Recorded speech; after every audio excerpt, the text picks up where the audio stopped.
Отделом дорожной и технической инспекции Управления административной полиции Мангистауской области при содействии учебного центра АО «Казтрансойл» была проведена практическая разъяснительная работа с курсантами автошкол о необходимости применения в автомашине ремней безопасности на примере тренажера конвенсера.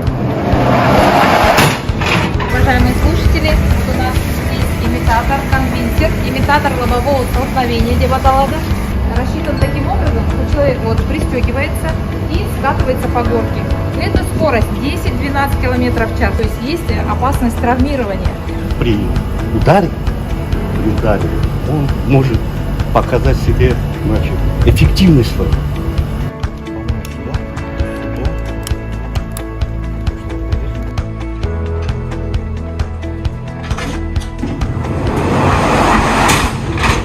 Спасибо сотрудникам МВД, это первое, которые пригласили нас, и Казтрансойл, Рахметсия, которые вы объяснили нам грамотно.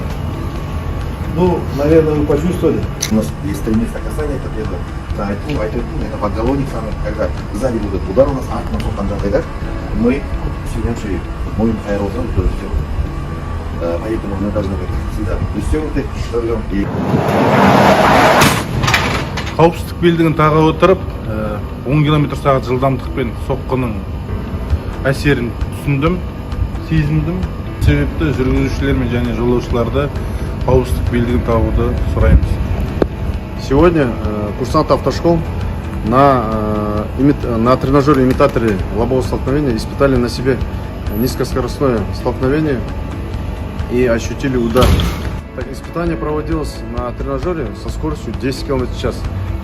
Хотя скорость очень небольшая, но участники почувствовали саму разницу и эффективность применения ремней безопасности, также риски при дорожно-транспортных происшествиях.